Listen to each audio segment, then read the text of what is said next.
Old man helps single mom fix baby stroller. Next day sees private jet landing for him. Story of the day. An elderly man comes to the rescue of a single mom when a wheel comes off her baby's stroller. Days later he finds himself on board a private jet on his way to a tropical location. Joseph Benjamin had few dreams.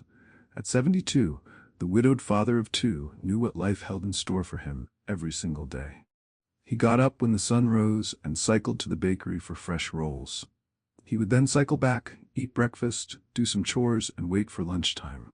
In the afternoons, he pottered around his little workshop and fiddled with his inventions until dinner. Then he was in bed by sundown.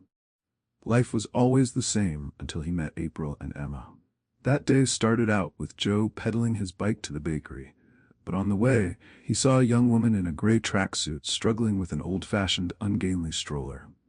One of the wheels of the stroller had come off, and the woman seemed to be trying to push it back into place, while her baby wailed in protest inside the lopsided stroller. "Excuse me," Joe said gently. "Do you need help?" The woman looked up, and Joe saw tears in her eyes. "Yes," she said. "I think I do." Then, to Joe's discomfort, she started crying. An act of kindness can change your life. "Please don't cry," Joe said, awkwardly patting the woman's shoulder. "We'll soon have everything fixed up good as new." "I'm so stupid," the woman sobbed. "I should never have brought this old stroller out, but it was mine when I was a baby, you see." "That's nice," Joe said. "I saved up all my children's old toys, and my grandkids love them." The woman smiled and said, "Yes, I have all my old children's books and toys too. But I didn't think the stroller was so wonky. It was in the attic of my parents' old place, and I grew nostalgic."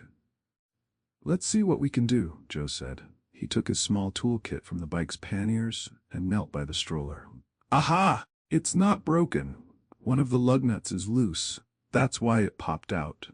Joe fiddled with the wheel a bit, then said, "You'd best take the baby out. The wheel might give a bit of a jolt when it pops back into place." The woman picked up the baby and watched anxiously as Joe firmly pushed the wheel back where it belonged. "There," Joe cried, "fixed and ready to roll." The woman was smiling happily as she cuddled her baby. "Thank you," she cried. "You're a knight in shining armor. You saved my first day back in Cheyenne from being a total disaster." "Where were you living?" asked Joe. "I went to college in California," the woman said. "You're lucky. I have never been to California or anywhere." "I've never seen the ocean," Joe commented. "California is lovely," the woman said, "but I want my daughter to grow up in my old home." "I wish my kids felt the same," Joe sighed. "Sometimes I go years without seeing them or the grandkids." "What's your little girl's name?"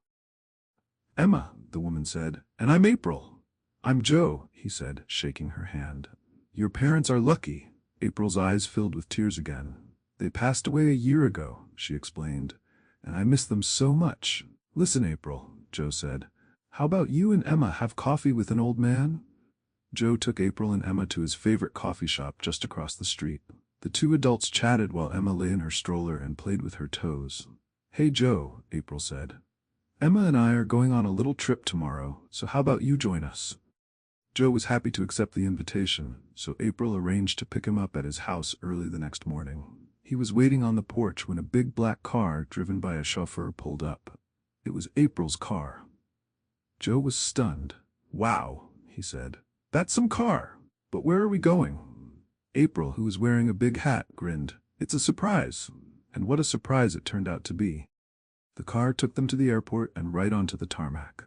"Come on, Joe," April said. "Get out." So Joe did, and had the fright of his life when he saw a beautiful, sleek private jet taxiing towards them. "What's going on?" Joe cried, alarmed. "We're going to the beach," April said with a huge grin. "You're going to see the ocean." Joe boarded the jet. He couldn't believe it.